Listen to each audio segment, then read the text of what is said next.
I've noticed companies spending money to make good decisions because they don't want to make mistakes and because some of their businesses are genuinely under existential threat. There's shifts occurring here that are going to outlive the pandemic in terms of our working situation or doing things digitally, e-commerce. You even look at some of the results of the listed company group in Australia and some of the organisations that are in that homewares category, Adairs and Temple and Webster and things like that, because people are more in their homes and are going to be working from home. There's a natural demand in those areas. So I think it's if you're looking at your job hunting and your job strategy, job search strategy, you've got to be aware of, and it's very competitive obviously, that there are certain sectors that are experiencing increased demand and need great people.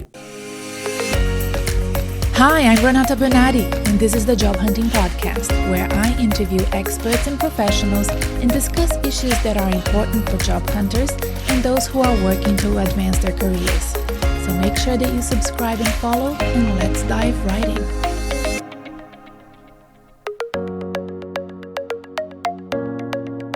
Hello. Hi Renata, how are you? I'm good. You have a very nice background. Good. Yeah, I'm at home, in my library at home. Okay, so there's 3 people waiting, and I'll let them in. Okay? Great. Hello. Hello. Hi, Amber. Hi. Nice to meet you. Have you been following the podcast, or you found us via Diff? No, I've been following the podcast. Okay. Which I discovered via LinkedIn. And Okay. I think is wonderful, and thank you so much for doing it. Oh, cool. So welcome to the Job Hunting Podcast. My name is Renata Bernarde, your host.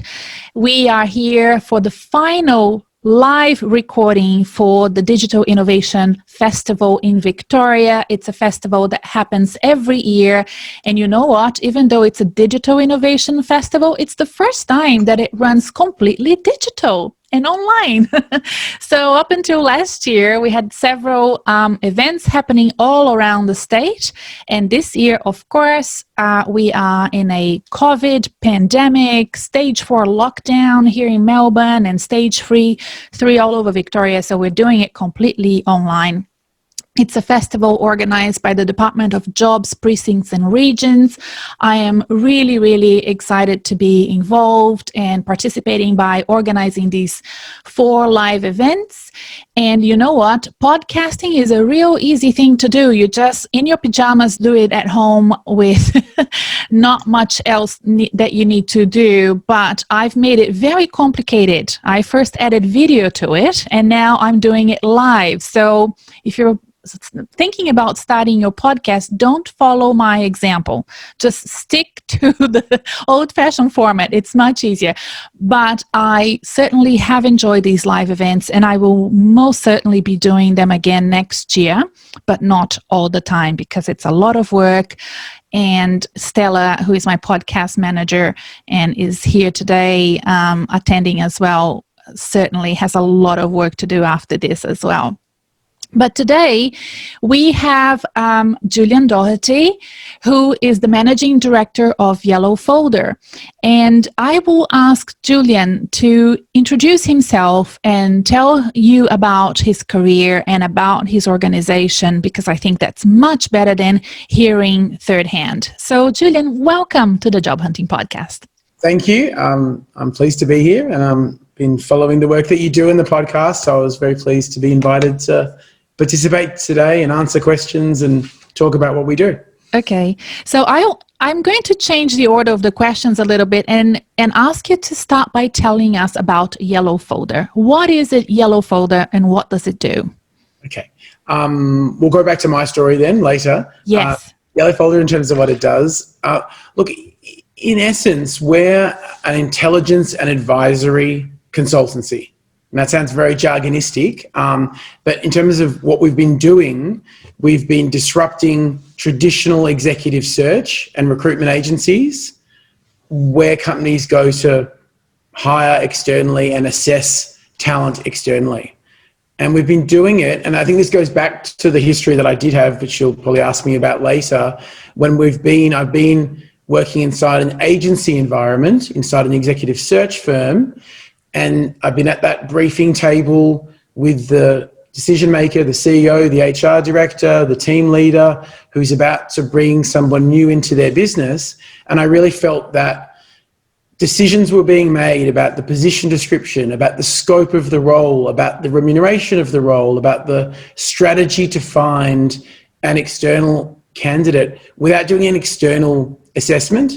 You know, normally when you make a decision about an acquisition, whether it's financial or anything else, marketing, you take all this external market data and then you sort of set your parameters.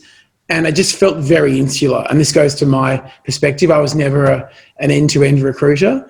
So at YellowFolder, we feel that we provide our clients with advice. They still do the ultimate recruitment themselves, but we allow them to do it proactively and without doing it from an insular type of perspective. So even before they finalize a position description, or before they even decide on how they're going to restructure their business, they can be sensitive and thoughtful about the strategy because they've asked us to map things externally, test certain things, test their value proposition, as they call it, their employer value proposition, test market perception of things. It's a fascinating type of work that we do because we're sort of researchers and investigative by nature. So, you know, what we sort of sell to our clients is you'll get visibility of who are the right types of talent for a role. These are passive type candidates, not people that have applied to us, but that we've identified without having to commit to a recruitment consultant or a shortlist who really, as we know, those individuals, and the way agency works is they have a commission in potentially promoting their favourite or existing candidates rather than problematizing or thinking about things.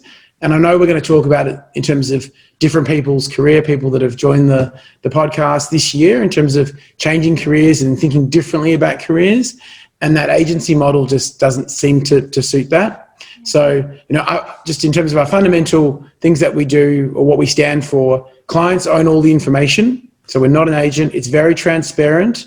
It's a collaborative process because the client's going to own all the candidates, own all the information. There's no sort of barrier to, no, that's our information. And I find that for my sort of job satisfaction and the satisfaction of my team, a fundamental factor. It's so nice to be able to, you know, go down a journey with a client rather than having to prove something to them sort of 6 weeks later, which is how a lot of exec search firms work. So our ethos and our philosophy is professional services and advice and objectivity to the what we call the talent market rather than agency of particular candidates. And I could keep talking about service offerings and those kind of things, but that gives you high level what we stand for.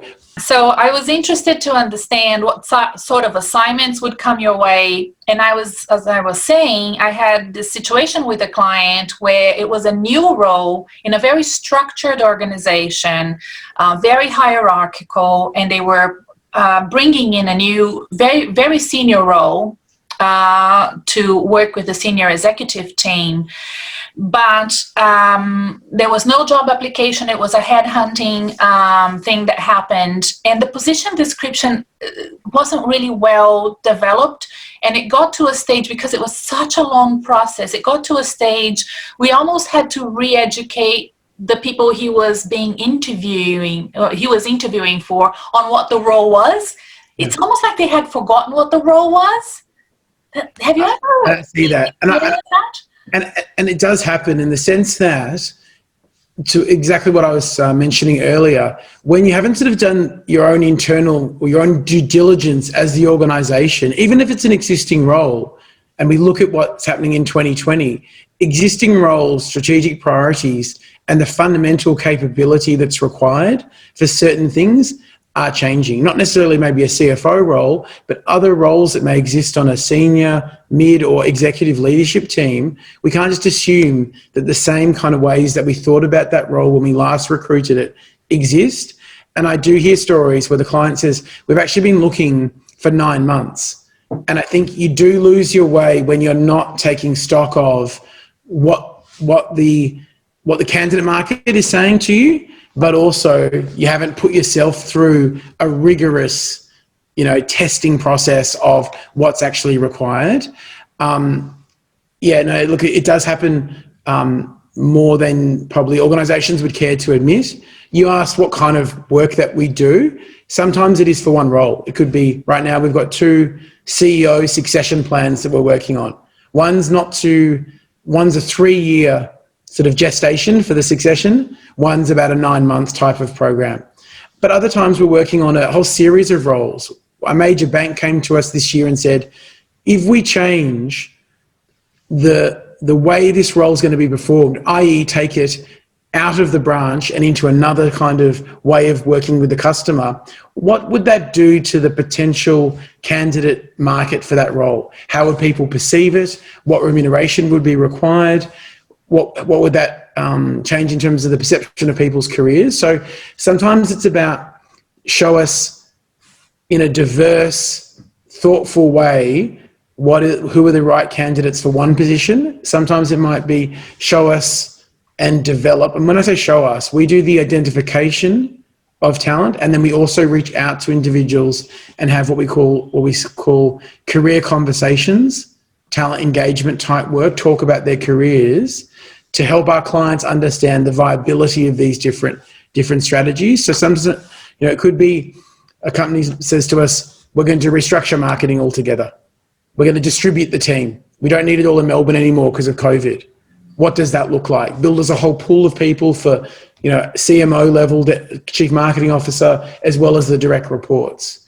Or it might be a really hard to fill role that's very technical and we need to do a, multi-location. Global search is less in vogue at the moment because of restrictions, but, it might be a very, very technical specific, almost like deep dive into an academic area or a scientific area that requires us to research it and find the candidate. So we don't work on say, find one person and get paid or have a fee to place an individual. Our engagement is a professional services fixed fee to explain where we feel in an objective way the candidates are, who they are, and then that leaves the organisation themselves, our clients, to execute on the underlying recruitment, which may happen into the future. Right. This is going to be quite proactive. So we're trying to give organisations control and more vision and foresight so they can make better decisions. And we'll come to it, I'm sure, about what that means from a candidate perspective as well. How did you end up in this space? I mean, you touched on that very briefly before, but now I want you to deep dive on your career and what led you to be the managing director for YellowFolder. I think it's like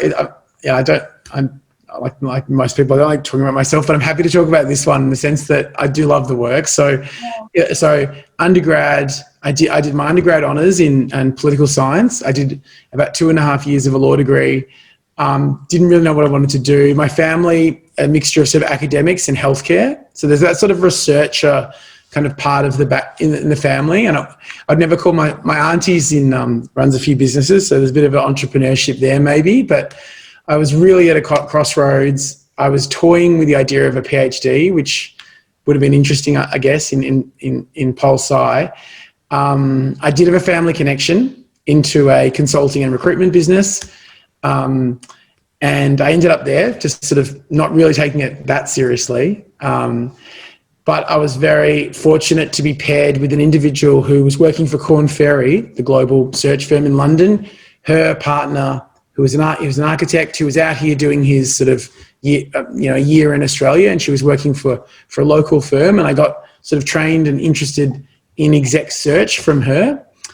And then this is what you find in consulting. So I've never worked fundamentally for any length of time internal in a large corporate. I've always consulted to them, and it's been really good from a professional development standpoint, building my own confidence, thinking about products and services that can be offered, but also, as I mentioned earlier, observing some of what I feel are the constraints to the existing incumbent model of doing talent acquisition from a consulting standpoint. So I love to research things. I'm pretty curious about most stuff. Like to try and problem solve. So I get so excited about our work, and all our team are even our client sort of development people have all been researchers in the past, because that's sort of our common bond. So yeah, and over about a 15-year period, inside for the first sort of 5 years inside the search firm, and then the chairman of that business, Jeff Slade, he sort of prompted me and said, look, there's probably a market for doing what you do externally, and gave me that sort of that prompt to invest in the YellowFolder business that I lead. And and the rest has just been, I guess, history. The rest is history. It's just history, but client driven, listening to clients. And I must say, most of our innovation, we've had to deliver it in a commercial sense, but a lot of it is clients just pondering and saying, can you help us out with this decision? Or, it's about a people thing, or show us how our competitor is structured. Tell us, if we do create this new executive leadership team role, if we took this function out, we separated the two functions, what does that look like? So for me and my team, it's been a really fun endeavor, and it's been very satisfying from a career perspective as well. Yeah, that background of loving research and having that broad sort of generalist kind of academic background, bringing that to your area of expertise is really exciting. I love that. It suits what you're doing very much, doesn't it? I feel very exceptionally fortunate every day in terms of the work that I do, because it never, for me, I don't know for what reason, it doesn't. I know you're a career planning expert. It just doesn't, even though a lot of our work is quite repetitive. I think for some people they find it repetitive what we do. For me, I don't know. I just find it mostly exhilarating, but often there's problems to be solved. Yeah. And the clients like the work, and I think that's the other part of it. It's satisfying when the clients feel they're trying something innovative or new, or they're getting great value and they're making good decisions. That's very that's gratifying. So let's talk about the clients and about the current environment that we're in now. So today is the day after the announcement of the formal, official recession announcement that we had yesterday from our federal government here in Australia. We all knew that. That's, a recession announcement is always in retrospect, but we're expecting the next months and, possibly a year or two to come to be quite challenging for job hunters. I mean, job hunting doesn't change. It's a competition where you play like a tennis tournament and there is a winner. And and what happens in a recession is you have more players and less tournaments. That's how I kind of explain that. But it's still, the rules of the game are still... Yeah. But what are you seeing from your clients, from the employer's perspective, and what's top of mind for them, in the sort of what's keeping them awake at night, or what are they coming to you for advice? Yeah. So I'll preface it with a statement about size and what we stand for in terms of sample size. So we're still a relatively small business. We are a small business. So with our total team, we've got about 10. So we service maybe 12 to 20 clients every year. So it's not a massive sample size, but it's not just Australia with us. So the UK, California and New Zealand, we've got active clients, and we've got some projects over there right now, which gives us a bit of, has helped us through this year, actually, being exposed to some, I know we're all facing, it's a global pandemic, so it's affecting the world, but to have some other geographies that we're exposed to in terms of economics at different points of the year has been helpful. And I'll also say that our clients have traditionally been in financial services, banking, wealth management, superannuation, consumer products. So whether it's sort of wine or food and retail. So we can talk about that sort of shift that's occurring there. We do a bit of infrastructure work and a bit of defence contracting this year. They're very resilient sectors. So defence is resilient in terms of ongoing demand for that. The others are more cyclical or exposed to the economic cycle that you're talking about there. I think the thing that I've noticed, and there's no getting around it, as you say, it's a tough market. There's been big changes in hiring intention, and there's also been companies that have had just complete recruitment freezes. For us, because we do some of that planning work and the intelligence work, and because the stakes have never been higher for companies, I've been relieved that they've come to us to help them make a decision. I think I won't repeat it because we've sort of covered a bit of it, but if we split this off from this, what's the effect in terms of the candidate market? Or can you tell us what is happening with the competitors in this sense, because that enables them to make a decision? Or we had one client come to us and ask us to analyse if they distributed a team, say move some people to Brisbane, what were the conditions in terms of the supply and demand for labour there and remuneration that would make that decision worthwhile, because there are costs associated with it. So these type of intelligence projects, which aren't relevant as much to this conversation, have been good. So I've noticed companies spending money to make good decisions because they don't want to make mistakes, and because some of their businesses are genuinely under existential threat. I think from what we've noticed is, and this has been well reported, but I think it's totally relevant, is that, and this goes to our client acquisition strategy, but also I think it's relevant for your audience, that there's shifts occurring here that are going to outlive the pandemic. So, in terms of our working situation or doing things digitally, e-commerce, you even look at some of the results of the listed company group in Australia and some of the organisations that are in that homewares category, Adairs and Temple and Webster and things like that, because people are more in their homes and are going to be working from home. There's a natural demand in those areas. So I think it's if you're looking at your job hunting and your job search strategy, you've got to be aware of, and it's very competitive, obviously, that there are certain sectors that are experiencing increased demand and need great people.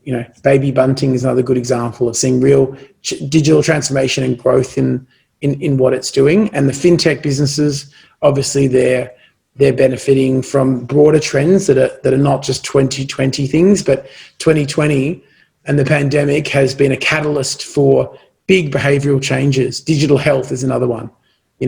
I was speaking to Telstra Health the other day, and they were explaining that there's been so much resistance within that sector to e-prescriptions, and suddenly there's none, and it's just the trial's done and it's all going to happen. So there are these big things that are occurring in the underlying economy that, as a job seeker and as for YellowFolder to service this kind of demand, we've been trying to track. So, you talk about how you pivot or how you port or transfer a career, and what I can talk about that. I think there are also industries, and banking's an obvious one, where they're affected and they're considered, but they're not, not existentially not going to be around, but they're also not, their margins are being affected. It's if not a recruitment freeze, then it's a pressured environment. And there's been a lot of redundancies in financial services, and they're looking for ways to do strategic shift. They can't just simply, for them, it's not simply, let's just go online and that's an easy solution.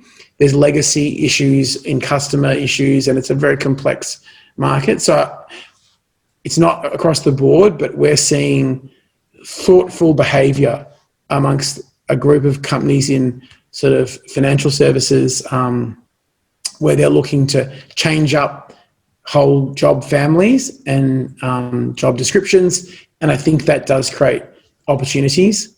The other sector I mentioned in consumer products and retail, sort of talked about in terms of digital and e-commerce. And, you ask yourself whether, if someone's got experience in digital from, say, financial services, how portable is that to consumer, and how do you make that case? And I think we can, through questions or the chat, we can talk about that. I think the other thing about it is also, and we're doing this, you mentioned this is a virtual conference now, we've proven to each other that we can work successfully from home. I know it's not easy, and it's not, I miss the office so much actually in my team, but for 6 or 8 months we've been working in a distributed basis. So there are going to be opportunities for individuals that can adapt to that and then can work, in a role that would have been in a different city And now organisations are slowly but surely, and I definitely notice it's different between there's some more conservative organisations still out there, but a role that sort of on the PD says Sydney can be more performed from, say, Melbourne than ever before. So making the case around that, or being aware of that, or proposing that, I think is going to be part of making, as a job seeker at that managerial type, mid and senior managerial level, it's going to be part of the narrative and the story. Julian, you so many good things you've just said there. I want to go back to the hiring appetite from employers, right? So the way that I see things, here we are, 2019, things are crystallizing in certain ways, like you said, and any change or, anything that's more than incremental seen as very difficult to do, all of a sudden things just melt down and we're in this kind of melting pot, and eventually things will crystallize again and somewhat differently. It's not going to be the same. Many people have been made redundant or jobs terminated because organizations need to adjust to the new environment, but eventually they will, with your help and the help of other consultants or internally, they will find position descriptions for the jobs of the future to support them in a new era post-COVID, or still dealing with COVID. What do you think would be the appetite for, let's say, your clients in incorporating in those sectors professionals with strong experience and capabilities from completely different sectors coming in? What would you advise a client to do? I have a client right now, really capable, really strong, excellent background. She's being headhunted for a role where she's like, are you sure? She's being contacted for a role where she didn't see herself doing it, and it's almost like she's kind of convincing herself with my help that she can actually do it. I'm glad we've come to this part of the conversation. I think, so when I started all those years ago, you used to get a brief from a client and it was very blinkered and deep, very insular within a certain segment, within the competitor group or within people that do exactly the same job elsewhere. That was seen as the prize in terms of the candidate, and anything outside was quite a left field idea. Mm-hmm. I've noticed in my 15-year career that completely changed, and taking us to the current times, the idea that the better performing individuals, team leaders, people leaders, executive leaders, commercially sort of resilient people are those that have been able to succeed in different business models. So it's you better, the classic problem with recruitment is, how do you know that someone has done this job elsewhere is going to perform in this different this different culture, this different industry, this different location? What's an indicator of that? And it's not sort of, ref checks or how they perform in one or two, what could be Zoom type interviews, so as it is the proof of them actually maintaining a record of success in these different switching segments. I think, how do you do it? What are some practical things on how you do it? You've got to believe in it yourself. So your client, you've got maybe some work to do on her understanding, or he or her understanding that narrative and that destiny for them.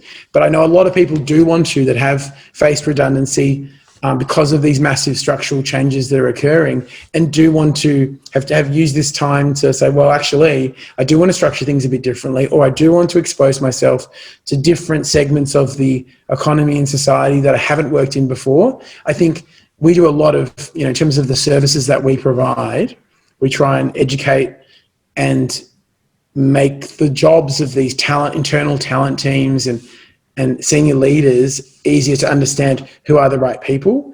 And I think that candidates can do a better job. I know you offer this kind of service to, in terms of a LinkedIn audit, but think of your LinkedIn, which is fundamentally a great piece of collateral for your career.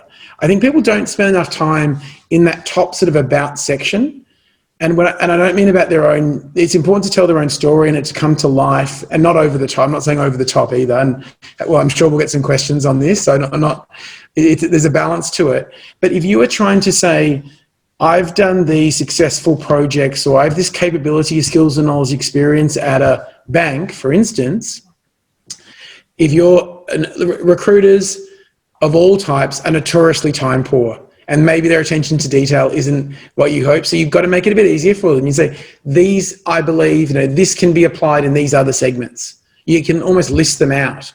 These are the career destinations, I believe, by doing these projects in Bank X, I believe I could be working in this other services environment.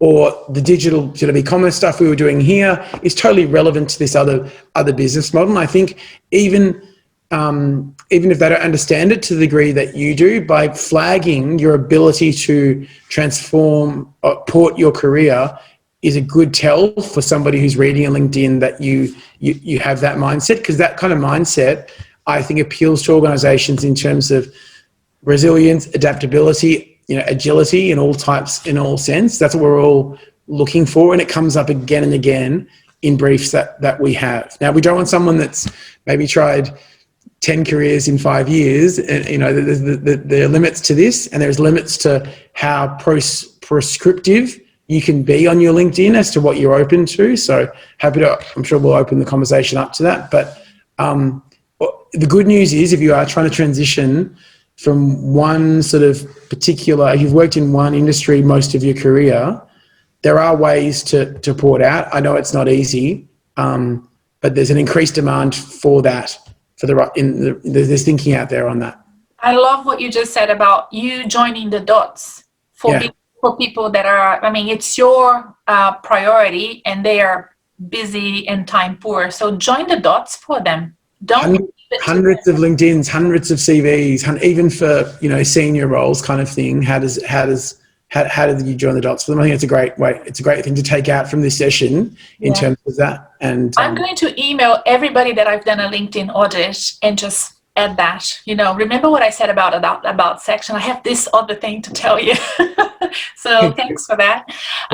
Another good question for you that I think is really 2020 related is people that are now unemployed, in frictional unemployment, in between jobs, during COVID, have no idea anymore about the salary range because they have left employment, let's say late last year. You know how redundancies usually happen at the end of the year, which is so sad. I hate that.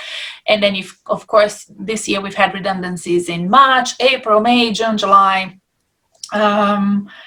And with those redundancies, we've also had people that are employed but taking pay cuts and being asked to go on leave and being asked to not take bonuses and this and that. So it's really difficult to work out what the salary range is. What do you think is the best strategy for an executive to approach this situation? Because headhunters often call and they ask straight away, what's your salary range, right?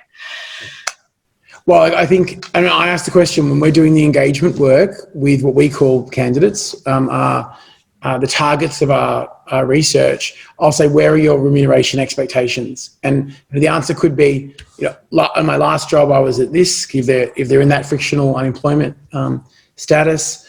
You do hear people say, because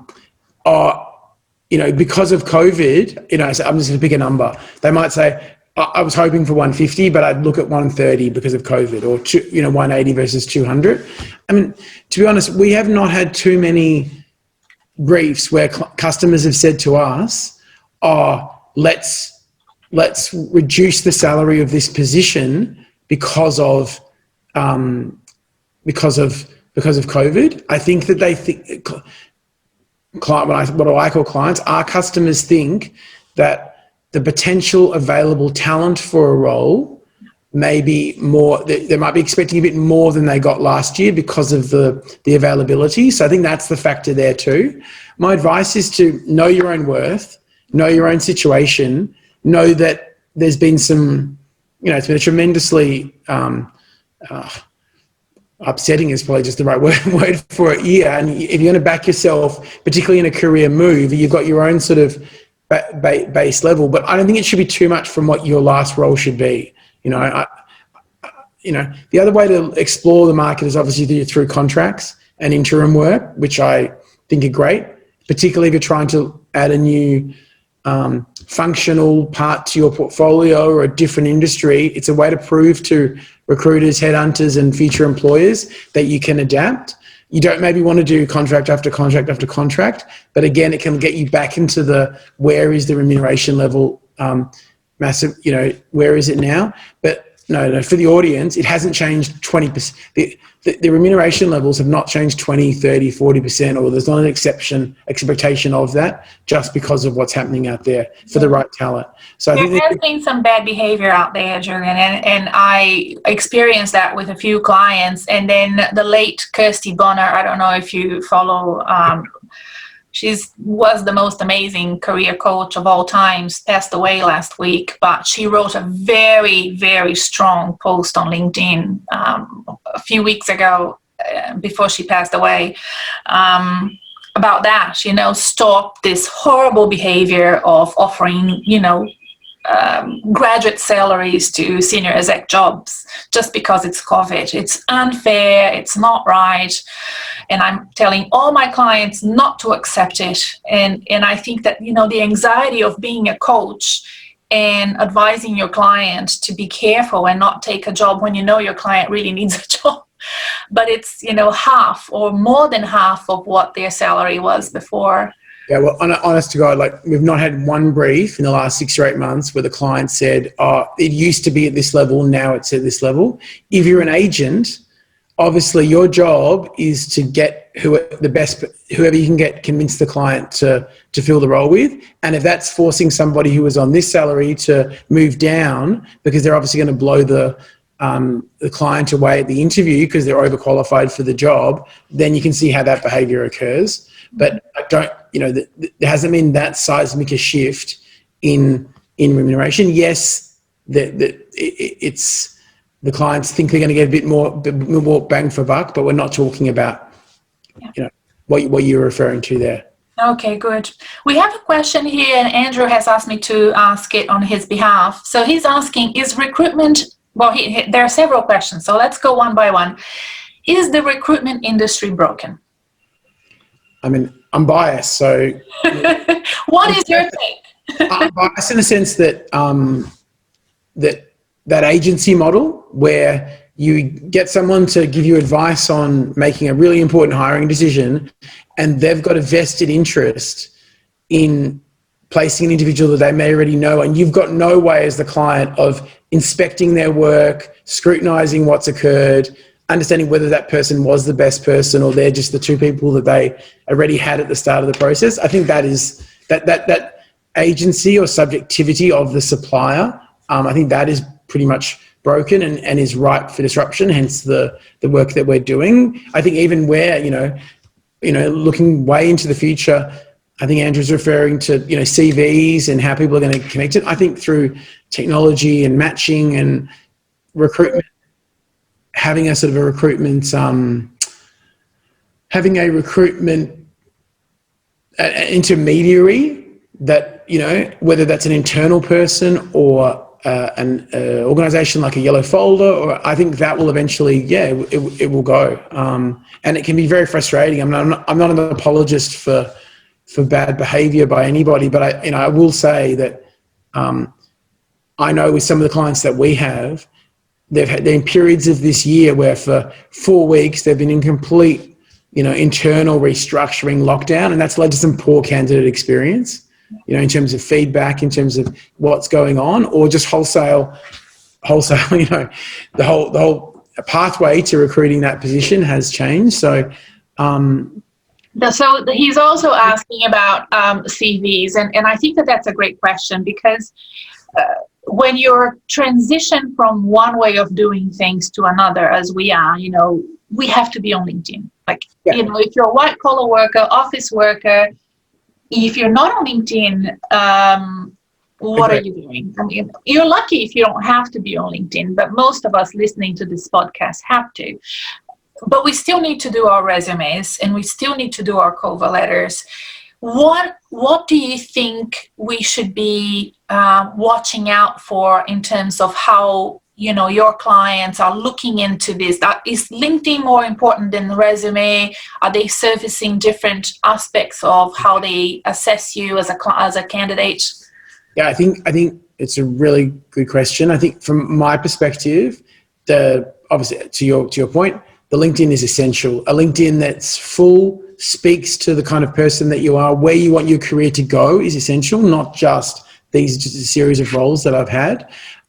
In terms of substantiating what the roles were and how you performed them, if there's a genuine interest in your type of career history, you're going to get that opportunity to submit a CV, and that's when the CV becomes important, to go through how that role actually operated within the organization you worked, what your success rate was. You know, that the CV really as a longer form document, can really play into your hands here. I think Andrew asked about this as well. I think if you know that you're applying for something or trying to pivot in your career, and it's not about, and then the job titles you've had and the employers you've had are different to those that you're applying for, make sure that sense of, I've got these capabilities that are transferable features in the document. I know that would ordinarily be the case, but just understand that you've got to overcome some resistance to, well, how does this actually compute?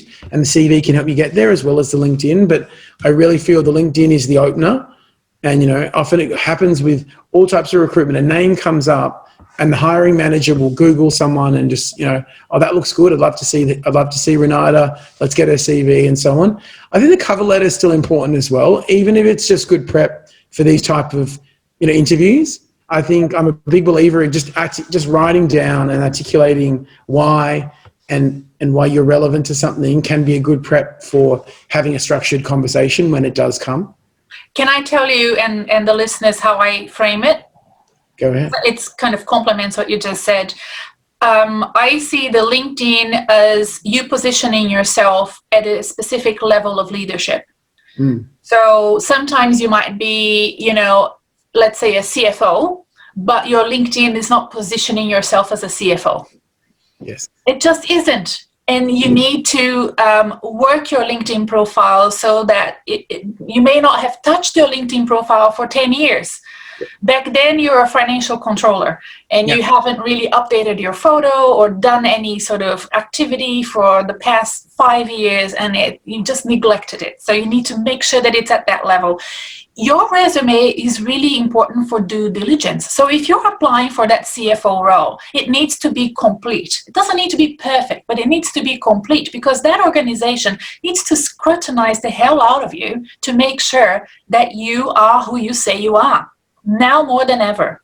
I totally agree. And just to that point about the CFO, the LinkedIn and CFO, in your organization, your particular organization may use a different title, but it effectively is the CFO role. Correct. It's called country finance director, or it could be, you know, it could be even more obscure, you know, regional controller. And that's what might have to be on your CV, because that's what's on your PD. But on LinkedIn, you can explain that you are the CFO for the country, for instance, and you need to, And the cover letter, I think, is the perfect opportunity for you, if it's the formal sort of introduction to your board or to the senior executive team, to blend your career with what you know that organization needs. From what the headhunter had told you, the position description, and what you've read in the news. And then you say, okay, this is who I am. This is where I think you guys are. And this is where I think I can come in, and invite yourself for an interview. So it's part of your communication strategy. So everything, the email you send out, the cover letter, and all the interactions is about you coming in as a peer, as a colleague, and coming strongly as a candidate. Just positioning yourself already in that role. So I think the cover letter is a more formal way to do that. So those are the ways that you can consider them in isolation, so you don't duplicate everything and make them all look and feel the same. They shouldn't. They're different pieces of collateral. I totally agree. They come out of different types of the process. And even if you apply directly to an organization with your CV, I couldn't guarantee it, but I'd say the majority of the time your LinkedIn's going to be looked at, and that could be the determining factor as to whether you progress to the next phase, even though you use your CV to apply, because they might want to know who else that you know there, or they look at how that's represented. So don't neglect the LinkedIn. Yeah. Julian, is there anything keeping you awake at night that you're worried about? Well, you love your job, but love the job. I've taken up running. I've tried to take up running during this period. I was trying to get fit for the last few years, but I've taken up running. I've got an app that sort of trains me, but it's hurt my knee quite a bit. So that's given me some, I find sometimes I'm waking up in the middle of the night because of that. I know that's not, but I've got a foam roller now, so that sort of fixed that. I think, as a leader or as a team leader, the mental health of the team, we're such a tight-knit unit in the office, and then having this length of time not being together feels like it's a bigger responsibility than we've had in terms of our client work. So I'm not saying it keeps me up all at night, but I do wonder about it and try and push myself to think about ways we can do that better. I think and this relates to the audience here, it doesn't keep me up at night, but it's problematic, is how do we maintain interest in organisations and our clients or our prospective employers without being overbearing? What's the right balance, and how do you don't want to be tone deaf to what's going on in an organisation, but you also want to express an interest to want to partner with you or want to work for you. So I think it's a tough one, and we're going to make some mistakes on that, where our approach just isn't well received because we didn't know all this other stuff was happening internally, and it's just, and you sort of have to be resilient on that. But overall, I'm a pretty positive person. What they're going to do with the economic policy settings, in terms of government support beyond that, it is worrying. I hope governments all around the world, don't revert. We'll keep the assistance going, because I'm sure we're going to need it going forward, and they don't. What about your clients? What do you think is most of concern to them at the moment? I think for the ones that are lucky enough to be performing moderately well, okay to moderately well, is they've got budgets, and this is the positive news about pent-up demand for jobs. The budget's started. Financial year 21 is well underway. They've got targets, and it's not being focused on their bonus, but just on what they're expected to do. And they've had recruitment freezes, or they haven't been able to, or there's been some reluctance to go to market on things. So I think there's pent-up demand there for the companies that are doing quite well, and they're going to be concerned about how they're actually going to find the right people. So I spoke to one of the biggest super funds yesterday, and they said they had a 4-month recruitment freeze. It all got turned on about 4 weeks ago, and now they've got 50 requisitions, and they're not going to be able to fill them all, and they're getting a lot of pressure internally now. And that's why they're having the conversation with us about how they do it more strategically. So you've had a lot of companies under a lot of internal pressure to not do anything. And now the time's already been ticking. We're already 2 months into the financial year, and they need the talent teams and the executive teams need to find people that are going to be, right for the market. So it's a bit of a scramble. But I actually think, despite the economic headlines, you referenced the recession, the talent market itself, it's in certain segments, I think it's going to do very well over the next 3 or 4 months. Excellent. I've noticed a bit of a kerfuffle with, hiring freezes in one end, and then the government putting on money into specific sectors like health, for example, and then there's a hiring freeze. So the senior execs actually have to get contractors coming in to run the projects, to use the funding. So it's kind of a bit of a confusion. Have you found that? It's a bit perverse sometimes, isn't it? But this is, we're all, the level of uncertainty for making decisions in my life, I've never seen anything like it. So you have to forgive organisations sometimes that do those sort of knee-jerk or about faces, or it seems perverse. But yeah, absolutely. I've seen it where they've gone from recruitment freeze to all steam ahead, in a matter, it's a big change. And I think there was, and this is natural human behavior, a reluctance to make decisions back in May and June for fear of getting it totally wrong on the economy and on everything else. But I'm not saying it's smooth sailing from here, but what we've proven is that life does go on economically, professionally, in many segments, not all segments, and they need people. Yeah, well, that gives an opportunity for that interim or contract work experience that you mentioned before, which I think is beneficial if you're in between jobs. I've not seen statistics on it, but my sort of anecdotal evidence is there's been an uptick in interim executive, yes, but also interim mid type contract type positions because of that. How certain are we? Do we need this talent? So if you're open to that and you express that, say on your LinkedIn, that you're open to it, and start talking about that as part of your career journey, I think that may open up a few more opportunities for people. Excellent. Well, we don't have any more questions from the audience, unless somebody comes up with one right now. We are going to... Actually, can I ask one? Sorry, I just raised my hand. So it's Millie. So hi, Renata. Hi, Julian. And that was really interesting conversation. And now I haven't really formed my question well, so forgive me if I don't make sense. And I hope I'll try to convey what I'm trying to ask well enough. So my thoughts and what I wanted to ask revolves around retraining.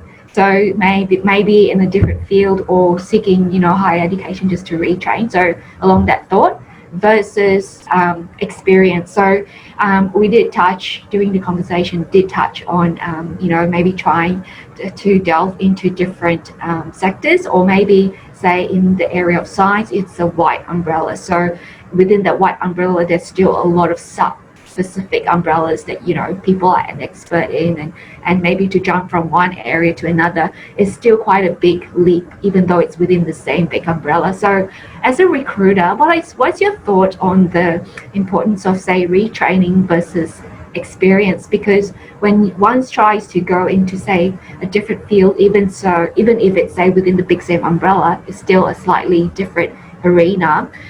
You often have to compete with people who are already in the field and therefore have a lot more experience in that field than you are, from an angle of one who's trying to step into a new field. So what would give you an edge over other applicants between seeking higher education or seeking retraining versus experience, I suppose? Because I think there's quite a fine line to draw between the two. Millie, my experience is, and I know it is hard, in a competitive sense, when you are competing against individuals that have already operated in an experience sense within that job area, it is very hard it's more difficult to make that case. I think there are different factors that weigh in people's decisions as to whether somebody can make that transition, and education is definitely one of them, but it's not sufficient. It won't convince someone just in of itself. So I think what we were talking about today, about explaining through one's LinkedIn and through one's conversations with people in networking within an area, that how that transition has worked for others or does work is part of it. But having the actual training and the insight and the qualifications that are relevant obviously is very important. And I know a lot of people are either going back to uni or looking to retrain or add qualifications at this time because of the way the economy is. And I think they will be rewarded for it, but it is just one factor that gets evaluated. Yeah. I like to say as well, and when I started coaching years ago and before COVID, and I still stand by that, I've always said to my clients, the best time to invest in professional development is when you are employed. Because when you are employed, you can discuss with your boss the opportunity for them to support you, subsidize you, pay 50%, and you should always be investing in your career, because I love for my clients to have a sustainable career plan and a long-term career plan, right? When you are unemployed, especially if you are in a recession type of situation that we are right now, investing in a very expensive program is a risky investment, and you have to think of the return, the ROI, the return on that investment for you. If your goal is to get a job fast, that may not be the ideal investment that you make. And there are other ways for you to get yourself career ready, job ready for opportunities that are simpler and easier and more effective. So, you know, I work with clients one-on-one to actually identify if it's a good investment or not, because if a client comes to me and they used to be, you know, a change manager, but now they want to be a teacher, then yes, you need to change careers and go back to uni. But if you are a change manager, but you neglected to do some certifications along the way, maybe all you need to do is just crystallize the experience with the certifications while you wait, you know, for the jobs to come. And that's probably a cheaper solution if you are in between jobs. Julian, what do you think? No, look, I think that's right. I think the comments you made at the start, it's a calculated risk. And I think it's not helpful for people that are really actively on that job search right now. But I think I've taken something out from this session, or many things out from the session. But what you just said before about when you're employed and you're having those professional development type of conversations, I think we're all going to take them a lot more, even from my perspective in running a business, we're all going to take them a lot more seriously in some ways, because we can't assume things are going to be so linear and, you know, next year's going to be like the year that we had. So I think maybe a very, very small silver lining out of this is actually being more purposeful and constructive about one's career and where we actually really, how we want to work, where we want to work. Yeah. Excellent. I think that's all we have time for today. Julian, you agree? No, I'd love to chat, but it's been fun. It's been fun. I think that we should have you back in this podcast, because you have, you know, great intel for us. So it was really wonderful to have you here. Thank you so much for making the time. It was an absolute pleasure. Thank you so much for inviting me. I'll be tuning in for future podcasts as well, and all the best for everyone in terms of their job hunting and job search. And it's not easy, but stay resilient, and hopefully there's better times ahead. Thank you. Bye for now, everybody. See you next week. Thank you, everyone. Nice to meet you. Bye. Thanks, Renata. Thanks, Julian. Bye. I hope you found this episode useful and that it helps your job hunting and career plans. Don't forget to subscribe and follow me on social media and on your favorite podcast app. And please join the Reset Your Career community so I can send you free tools and resources to make your career advancement more successful. See you next time.